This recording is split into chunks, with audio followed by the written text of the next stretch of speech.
आज एक कटोरी ब्लाउज़ की कटिंग देखेंगे जिसमें आपकी लंबाई 16 इंच की रहेगी, चेस्ट 42, कमर 33 इंच का, डॉट पॉइंट जो है 11.25, शोल्डर, सामने गला, पीछे गला, आर्म होल, आस्तीन लंबाई, आस्तीन की गोलाई और कटोरी का साइज़। ये इतने मेजरमेंट्स हैं, ध्यान रखना। 6.25 इंच की कटोरी है, लेकिन अभी फ़िलहाल हम इसको कट करेंगे 6.25 इंच पर, ठीक है, हाफ इंच माइनस करके। इसका क्या ट्रिक होता है आगे हम इस वीडियो में देखेंगे, और इस वीडियो में सीखने लायक बहुत सारी चीज़ें हैं, बशर्ते आपको वीडियो पूरा अंत तक देखना है। अगर आप लोग पेपर कटिंग्स वगैरह मंगाना चाहते हैं तो शानदार ऑफर चल रहा है, जिसमें आपको बहुत ही अच्छे अच्छे डील्स मिल रहे हैं। तो आप डिस्प्ले पे जो नंबर चल रहा है उस पर आप कांटेक्ट करें, और कैश ऑन डिलीवरी पर 100% फिटिंग गारंटी के साथ पेपर कटिंग्स मंगा सकते हैं। 16 इंच की आपकी लेंथ है। पीछे का पल्ला हम पहले कटिंग करेंगे, जिसमें 1 इंच का मार्जिन देंगे, ठीक है। तो निशान कितने पे लगा? 17 इंच पर। अब यहीं पर बात आती है शोल्डर की। शोल्डर जो है 10.5 वो किस में है? पुराने ब्लाउज़ के नाप पर है। तो यहाँ पर 10.5 की जगह हम सीधा सीधा जा सकते हैं 11.5 पे। 11.5 का हाफ करके हम यहाँ पर 6.25 का निशान लगा लेंगे, ठीक है। तो इस प्रकार से शोल्डर लिया जाता है जब आप रेडी ब्लाउज से नाप लेते हैं और एज इट इज़ आपको बनाना है।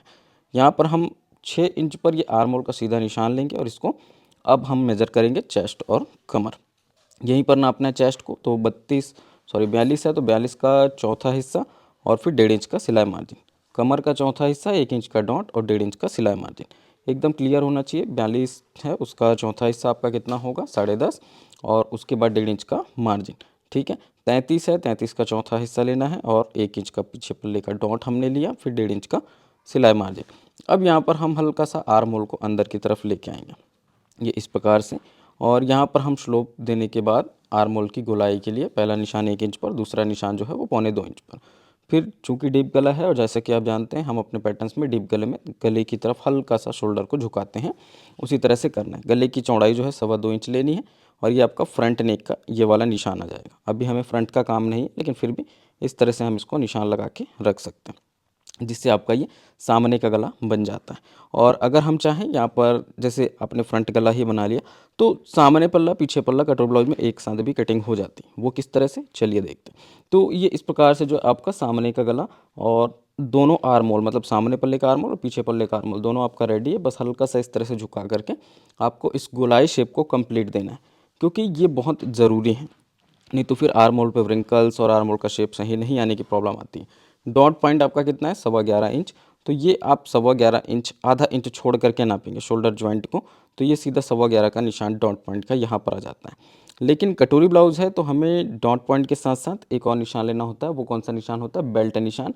तो बेल्ट का निशान हम जैसे आधा इंच छोड़े हुए हैं, यहाँ से नीचे आकर के इस तरह से लगभग 1.5 इंच नीचे ले सकते हैं। ये देखिए। अब यहाँ पर प्रॉब्लम क्या है कि ये ब्लाउज ना लंबा है, ठीक है। 16 इंच तैयार लंबाई चाहिए, तो बेल्ट की साइज़ मिनिमम 3 इंच तो आएगी ही आएगी। अब जैसे हमने बात की कटोरी की, तो कटोरी हम यहाँ पर कितना ले रहे हैं? 6.25 का। एक्चुअल कटोरी कितनी है? 6.25 की, लेकिन हम यहाँ पर कम ले रहे हैं, तो उसको मार्जिन में बढ़ाएंगे। यही सीखने योग्य बात है। जब बड़े साइज़ों में हम कटोरी ब्लाउज बनाते हैं तो उसका ये ट्रिक होता है, ठीक है। यहाँ से 2.5 इंच का एक निशान लेकर के इस तरह से आपको कटोरी शेप को हल्का सा गोलाई देना है, बस। अब यहाँ पर जो है आपकी क्रॉस पट्टी सफिशेंट चौड़ाई में आ रही है। अगर आप इसको नहीं लेते तो ये बहुत ही पतली आती, कटोरी को अगर कम नहीं लिया जाता तो। अब यहाँ पर हम सेंटर लेंगे, तो जितना अभी कटोरी लिया उसका सेंटर बनेगा, है ना, 6.25 का आधा। इस तरह से पॉइंट से मिला देंगे। अब इतना करने के बाद जो आपने बेसिक काम करना था वो कर लिया। बेल्ट का जो शेप है उसको 1.25 इंच शेप देंगे, और तिरछा ये बेल्ट रहता है। अब ये तो कर लिया हमने, 6.25 की कटोरी ले लिए, बेल्ट का निशान ले लिया, आर्म होल का शेप दे दिया, सामने का गला दे दिया, फ्रंट पूरा रेडी कर दिया, ठीक है। अब हम इसकी कटिंग कर सकते हैं। तो कटिंग करने के लिए इस तरफ से हम ऐसे शुरुआत करेंगे, और इसको पूरा कटिंग करके निकाल देंगे। देखो, आज इस वीडियो में बहुत सारी चीज़ें मैं आप लोग को बताने वाला हूँ। कुछ लोगों की शिकायत होती है कि हमारा आस्तीन बराबर नहीं बैठ रहा, कुछ लोग बोलते हैं कि हमारा आगे पीछे पल्ला बराबर नहीं बैठ रहा, शोल्डर पे फिटिंग सही नहीं आ रही, आर्म होल पे झोल आ रहा है, और ब्लाउज़ की लंबाई ज़्यादा है तो कैसे करें। तो उन सब चीज़ों का सॉल्यूशन आपको यहाँ पर मिल जाएगा। अभी देखना, पीछे पल्ले की अगर बात करें, 10.5 इंच का आपका पीछे का गला है। इस प्रकार से मार्क कर लें। मार्क करने के बाद यहाँ पर गले की आप क्या लेंगे? चौड़ाई लेंगे, तो अप्रॉक्स 2.25-3 इंच तक लिया जा सकता है नीचे की चौड़ाई को। और इस प्रकार से मिलाने के बाद हम यहाँ पर गोल गले का सिंपल सा शेप देते हैं। पीछे का डॉट 4.5 इंच लगभग, और ऊंचाई 4 इंच 4.25 इंच ले सकते हैं, क्योंकि लेंथ बहुत ज़्यादा है ब्लाउज़ की। तो यहाँ पर 4.5 भी ले लेंगे तो कोई प्रॉब्लम नहीं है। इस तरह से हम कट कर लेंगे गले को, और आर्म होल का जो आपका शेप है वो तो ऑलरेडी कंप्लीट है। तो यहाँ पर आपको कुछ करने की आवश्यकता नहीं है। अब देखो, फ्रंट में क्या क्या करना होगा, सबसे पहले आपको बेल्ट को अलग करना है, ठीक है। उसके बाद गले की शेप पर कटिंग कर देंगे इस तरह से। ये करने के बाद हम यहाँ पर कटोरी जो है उसको इस प्रकार से कटिंग करके निकाल देंगे, ठीक है। अब यहाँ पर आर्म होल का जो शेप है वो फ्रंट में छांटना है, बैक का तो कंप्लीट था, फ्रंट में इस तरह से आपको छांट के निकालना है।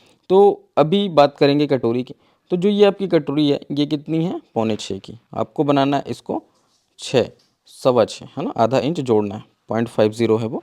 अब उसके बाद ये वाला हिस्सा देखना, क्रॉस पट्टी में इसको हम हल्का सा निकालेंगे, कितना, आधा इंच।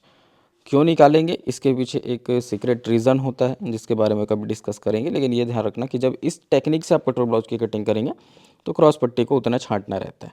अब यहाँ पर ये जो शोल्डर लाइन है इसको देख लेना, फिटिंग करते वक्त आस्तीन की फिटिंग में यही प्रॉब्लम करता है, तो इसको हल्का सा मिला लेंगे। ये सारी चीज़ें आस्तीन फिटिंग करने से पहले भी की जा सकती हैं, डायरेक्ट कपड़े पर की जा सकती हैं, लेकिन चूंकि हर एक पैटर्न का, हर एक फर्मे का सिलाई बताना मुश्किल हो जाता है, जिसकी वजह से सिलाई के जो टिप्स हैं उसको हम कटिंग पे ही कवर करते चलेंगे। तो ये लाइन जब आपकी एकदम फ्रेश रहेगी ना, तो आपकी आस्तीन की फिटिंग सही तरीके से होगी, और आस्तीन की फिटिंग सही तरीके से होगी तो शोल्डर पर फिटिंग बहुत अच्छी आएगी और झोल वगैरह नहीं आएंगे। अब बात करते हैं कटोरी की।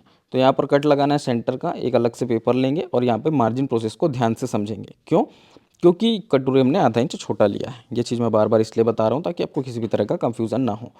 ये इस तरह से पूरा प्रॉपर कटोरी को हमने क्या किया, कॉपी कर लिया। अब पुराने वाले को हटा सकते हैं, सेंटर मार्किंग किए, पुराने कटोरी की अब ज़रूरत नहीं है। अब देखना, ये वाला निशान आप नीचे लेकर के आएंगे, चूँकि 42 इंच है तो 3 इंच नीचे यहाँ पर एक मार्क करेंगे, ठीक है। तो डॉट पॉइंट से 3 इंच नीचे आए और इधर हम लेंगे लगभग लगभग 1.25 इंच। क्यों, क्योंकि जो आपका 1.25 इंच है, मतलब 1.25 इंच है, वो तो मार्जिन हो गया। आधा इंच हमने कटोरी छोटा लिया था, उसके चलते इधर बढ़ाए हैं, ठीक है। तो ये इस प्रकार से गले के दोनों नोक पर आधा आधा इंच का मार्जिन, और ये इस तरह से जो है इसको मिला लेना है। ये देखिए, इस टाइप से हम इसको मिला सकते हैं। अब इधर का जो शेप है इसको इस तरह से मिलाना है, ठीक। तो ये कंप्लीट हो जाएगा और उसके बाद हम इसको इस तरह से काट लेंगे। तो ये आपकी परफेक्ट गोल कटोरी बन के आएगी। ये ना सोचें कि जैसे हमने कटोरी आधा इंच छोटा लिया था तो यहाँ पर फिटिंग में उससे कोई प्रॉब्लम आएगी, कोई भी प्रॉब्लम आपको नहीं आने वाली इस तरह से जब आप इसको कटिंग करेंगे। तो अब आपकी ये जो कटोरी है वो एक्चुअल 1.25 इंच की हो चुकी है। तो यहाँ पर जब हम कटोरी का डॉट लेंगे, ये आपका एक्चुअल डॉट होगा, सेंटर से फोल्ड करेंगे, आधा इंच छूटेगा।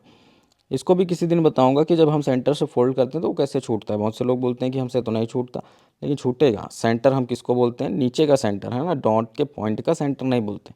तो उसको कभी किसी दिन डिटेल में डिस्कस करेंगे। 6.25 का हाफ लेकर के डॉट का पॉइंट क्रिएट करना है और इस तरह से आपका ये पफ बन करके आएगा, ठीक। बहुत ही शानदार कटोरी रहेगी, फिटिंग बहुत अच्छी आएगी। आप यकीनन इसको एक बार ट्राई करके देखेंगे तो आपको समझ में आ जाएगा।